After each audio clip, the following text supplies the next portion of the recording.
চাঁদপুরের মতলব উত্তরে মাথায় গুলিবিদ্ধ এবং ক্ষতবিক্ষত অবস্থায় এক যুবকের মরদেহ উদ্ধার করেছে পুলিশ। বুধবার সকাল 10টায় উপজেলার একলাসপুর ইউনিয়নের হাসিমপুর গ্রামের বকুলতলা এলাকা থেকে মরদেহটি উদ্ধার করা হয়। বিস্তারিত থাকছে মনিরুল ইসলাম মনিরের তথ্যচিত্রে। নিহত যুবকের নাম মিজানুর রহমান অভি। তিনি ওই এলাকার ফজলুল হকের ছেলে। মরদেহ উদ্ধার করে ময়নাতদন্তের জন্য চাঁদপুর জেনারেল হাসপাতাল মর্গে পাঠানো হয়েছে। স্থানীয় সূত্রে জানা যায়, মেঘনা নদীতে অবৈধ ড্রেজিং ও বালু বিক্রির সঙ্গে জড়িত ছিলেন অভি। তিনি মাঝে মধ্যে নারায়ণগঞ্জে অবস্থান করতেন। হত্যার আগে স্থানীয় একাধিক ব্যক্তি তাকে হুমকি পেতেন। ঘটনার পর এলাকায় আতঙ্ক সৃষ্টি হয়েছে।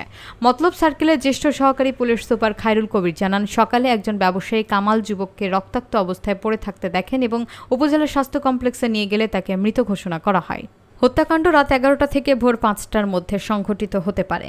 চাঁদপুর পুলিশ সুপার মোহাম্মদ আব্দুর রকিব ঘটনাস্থল পরিদর্শন করে বলেন, নিহতের শরীরে জখমের পাশাপাশি মাথায় গুলিবিদ্ধের চিহ্ন রয়েছে। ধারণা করা হচ্ছে কোনো বিরোধের জের ধরে তিনি হত্যার শিকার হয়েছেন। তদন্তের মাধ্যমে হত্যার পেছনের সম্পূর্ণ কারণ উন্মোচন করা হবে। আজকে ভোর 5:45-এ এই একলাসপুর ইউনিয়নের হাসিমপুর নামক একটা জায়গায় রাস্তার উপর থেকে একটি ডেড বডি উদ্ধার করা হয়। প্রাথমিকভাবে ধারণা করা হচ্ছে যে ওকে গুলিবিদ্ধ অবস্থায় তার মাথায় গুলির চিহ্ন আছে সেভাবে, এবং গায়ে বিভিন্ন আঘাতের চিহ্ন আছে, তার পাও বাঁধা ছিল।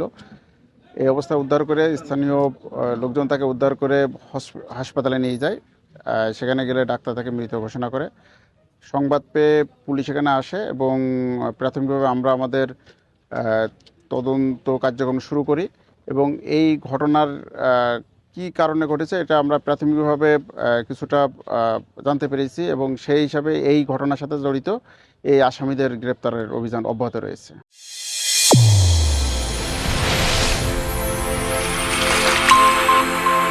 চ্যানেল A1 হৃদয়ের স্পন্দন।